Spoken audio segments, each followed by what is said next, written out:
नमस्कार दोस्तों, आपको इस एक उड़ान सफल हम में आपका बहुत बहुत स्वागत है। अभी माता की पूजा आ रही है ना, दशहरा आ रही है ना, कल तो आ ही जाएगी। तो दो चार बातें याद रखें।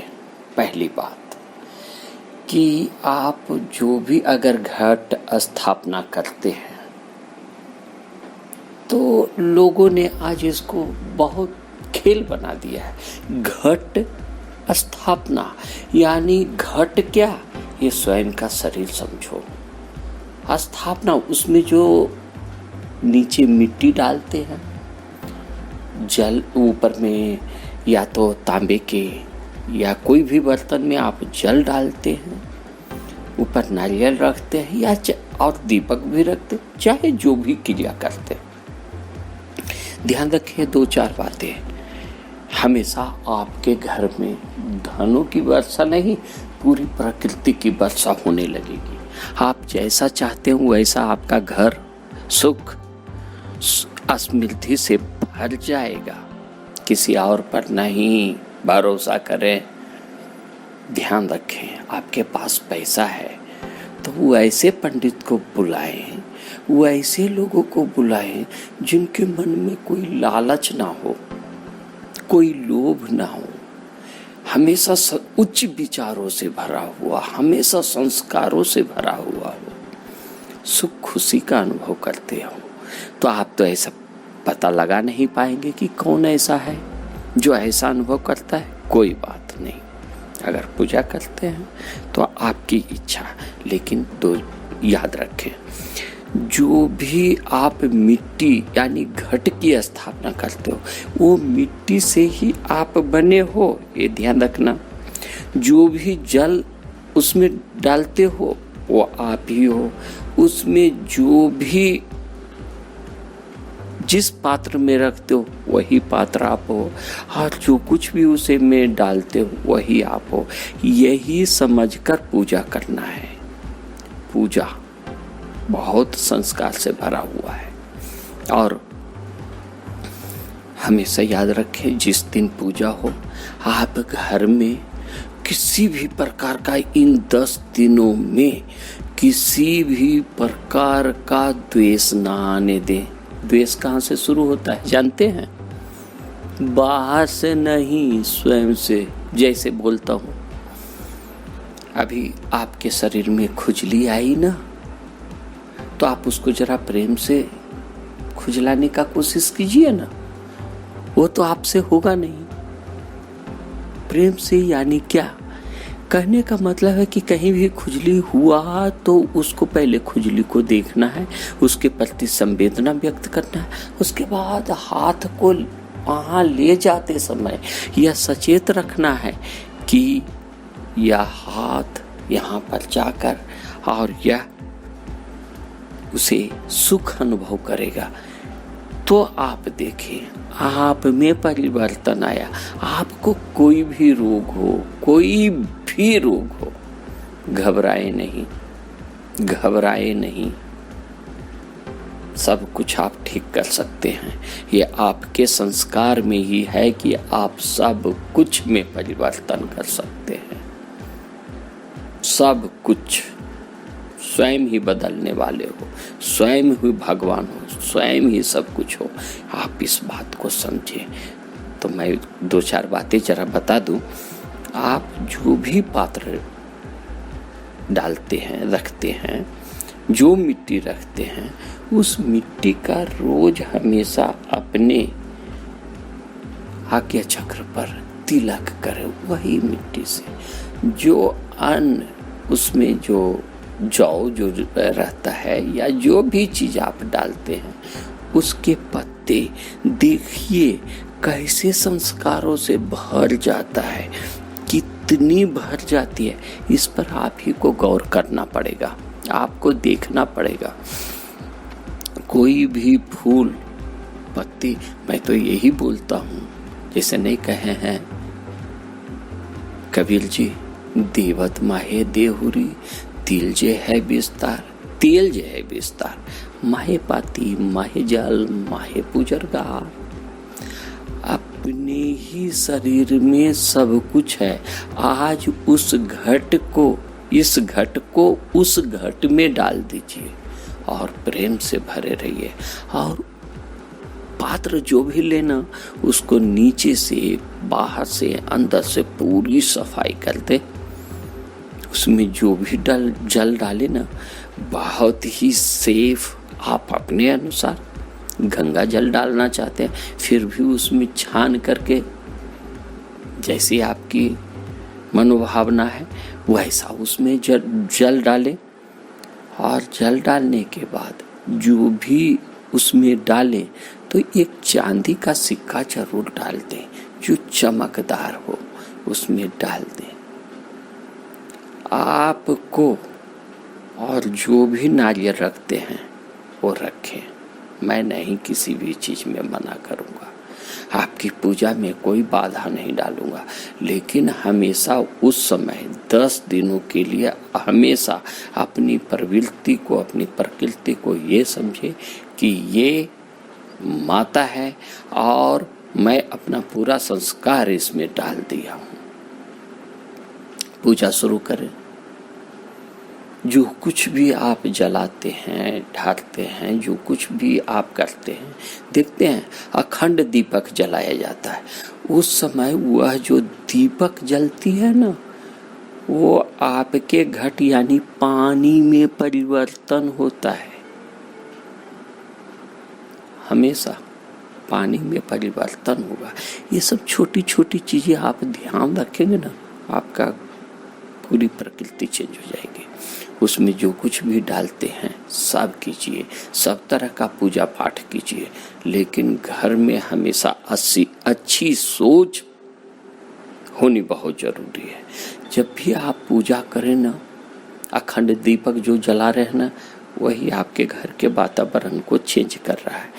आप उसमें हमेशा वहाँ पर जब भी बैठे बहुत ही शुभ भाव से, शुद्ध भाव से, प्रेम से भरे रहें और किसी भी संस्कार के प्रति आप गुस्सा ना करें। दुख आया है, चला जाएगा, कोई भी चीज़ अस्थाई नहीं है, चला जाएगा। और अपने दुखों के प्रति जागे। दुख का तो आपको दे दिया हूँ और भी बताऊंगा। और लास्ट में जब अंतिम दिन होता है तो जो आप नारियल रखे हैं ना घट के ऊपर, वो नारियल का पानी उसमें डाल दें लास्ट समय में। और वह जल किसी बर्तन में, किसी ग्लास में या बीकर में, जो भी रखते हैं उसको 21 दिनों तक सेवन करें। अगर पीतल का बर्तन है तो अच्छी बात है, अगर आप सोने के बर्तन में रखते हैं तो और अच्छी बात है, चांदी के बर्तन में रखते हैं तो और अच्छी बात है। जो भी कुछ करते हैं मिट्टी के बर्तन में भी रखते हैं, लेकिन आपकी भाव हमेशा शुद्ध होनी चाहिए, ये ध्यान रखें। और 21 दिनों तक यही पानी को आप पीने का कोशिश कीजिए। कोई भी बड़े बर्तन में आप 1 बूंद, 2 बूंद, 4 बूंद इस जल को अवश्य डालें। या एक घड़े में 21 दिनों तक एक घड़े में पवित्र जल रख लीजिए, पवित्र या जो रोज पानी बदलते हैं, और इस पवित्र जल को उसमें थोड़ा थोड़ा डालिए और हमेशा संस्कारों से भरे रहें, हमेशा। और उसको उपयोग करें घर स्वयं में पीने के लिए। थोड़ा सा जल घर के चारों ओर घर में जरूर डाल दें, जरूर डालें। ध्यान रखना, पानी में कुछ न कुछ परिवर्तन होता है। यही परिवर्तन आपके शरीर में है जी। आपके ही शरीर में 70% पानी है। ये जो दिमाग है ना छोटी सी, मुश्किल से 1400 ग्राम का, 1400 ग्राम, उसमें ही पूरी शक्ति यानी कि 80% पानी छुपा हुआ है, रखा हुआ है। आप उसको कब चेंज करेंगे? आपकी मनोदशा जो कुछ भी है, जैसा भी है, किसी रोग के प्रति हो या किसी भी के प्रति हो, प्रेम का हो या दुर्भावना को, सबको आप प्रेम में परिवर्तन कर सकते हैं। आप अपने घर के संस्कार को चेंज कर सकते हैं। ये 2-4 बातें हमेशा ध्यान रखें। उस पानी को फेंके नहीं। आजकल लोग नाले में बहा देते हैं, बाहर फेंक देते हैं, पानी गंदा हो गया। गंदा नहीं होता है, वो पानी शुद्ध हो गई। माता का आशीर्वाद है। माता यानी कौन?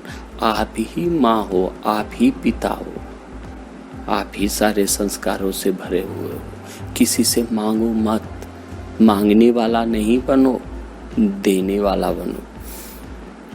2-4 बातें ध्यान रखना और घर में सुख समृद्धि की, सुख भावना, स्वयं को जगाने की भावना, मंगल भावना हमेशा जगाए रखना। हमेशा अलर्ट रहना। कोई भी मेहमान आए उसे मुंह मीठा जरूर कराना। 2 ही मिश्री सही। बहुत सारे मिठाइयाँ लोग चढ़ाते हैं, लेकिन भाव में अंतर होनी चाहिए।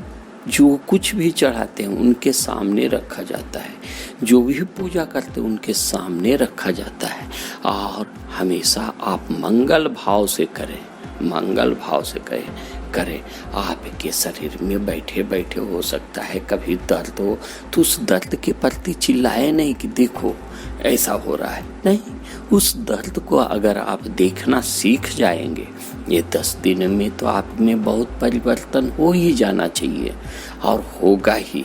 आप इस मंगल भाव से अगर आप रहेंगे, कोई भी दुख जागा है, किसी का कुछ हो गया है, किसी को शुगर बढ़ गया है, ब्लड प्रेशर बढ़ गया, आप शांत भाव से सिर्फ देखते रहें, आप में सब कुछ परिवर्तन हो जाएगा। आप ही हैं इस प्रकृति के निर्माता, आप ही स्वयं देने वाले हो। आप मांगने का कोशिश मत करना कभी भी, हे माता मेरे घर में आपकी सुख समृद्धि भरी रहे, ये बोलना। दे दो नहीं, सुख समृद्धि से भरने रहना, क्योंकि आपके रूप में ही आज मैं आई हूँ या आया हूँ। जो भी कुछ करना है आप अपने ही भाव से करें, अपने ही संस्कारों से भरें। सब में कल्याण की भावना जरूर होनी चाहिए। अपने शरीर के प्रति, सबसे पहला तो शरीर के प्रति आपको मंगल भाव से ही भरना पड़ेगा। इसीलिए मेरे दोस्त इतना ध्यान रखें, इसको शेयर जरूर कर देना ताकि लोगों को ज्ञान बढ़े, बुद्धि बढ़े, संस्कार बढ़े। और ये कभी ना सोचे मेरे पास धन होता तो मैं ऐसा कर लेता। कुछ नहीं, आपके पास मिट्टी की बर्तन है तो भी बहुत अच्छी बात है, सोने का बर्तन तो भी अच्छी बात है। चाहे बर्तन से कोई अंतर नहीं पड़ता है। आपके संस्कार जो जल रूपी है उससे भी परिवर्तन नहीं पड़ता है। आपकी थॉट्स, जो आपके विचार आते हैं वो हमेशा शुभ रखें, शुद्ध रखें। यह मेरी कामना है, मेरा मंगल है आपके साथ कि आप ऐसा जरूर करेंगे, जरूर करेंगे। और जो भी बिस्तर पर आप सोते हैं, चाहे वह एक चटाई ही क्यों ना हो या गद्दे वाले क्यों ना हो, हमेशा अपने संस्कारों को उसमें डालते रहें। हो सकता है किन्हीं किन्हीं को आदत ना हो चटाई पर सोने की, लेकिन आपको किन्हीं लोगों को है तो कुछ नहीं, मन में ऐसा रखें। अगर आप छोटी सी भी प्रसाद, एक छोटी सी भी खुशबू अगर डालते हैं, खुशबू कौन सा, बाहर की खुशबू मत ले आना, आपके अंदर की जो खुशबू है वो हमेशा डालते रहें। इसीलिए माता, बहन, घर के परिवार, बाहर के परिवार जो भी हैं उनके प्रति हमेशा मंगल की भावना सुबह सुबह तुम्हारा मंगल हो, सबका मंगल हो, सबका कल्याण हो, सब स्वस्थ मुक्ति हो। यही भाव से अगर आप भरे रहेंगे ना तो वो संस्कार आप में ही आएगा। प्रकृति को जो कुछ भी देते हैं, न्यूटन्स ने थर्ड लॉ में बता दिया है कि जो कुछ भी आप देंगे वह वापस आपको और बढ़ोतरी होकर और एनर्जी के रूप में आपके ही पास आएगा। और हमेशा ये करते रहेंगे ना, हमेशा हर रोज माता का पूजा कीजिए। बहुत अच्छी बात है, बहुत शुभ की बात है, बहुत कल्याण की बात है। आप इसे अवश्य करें और लोगों को ये बात जरूर पहुंचाने, यही मेरी आपसे विनती है। आशा है कि आप इसे जरूर करेंगे। धन्यवाद। नमस्कार दोस्तों।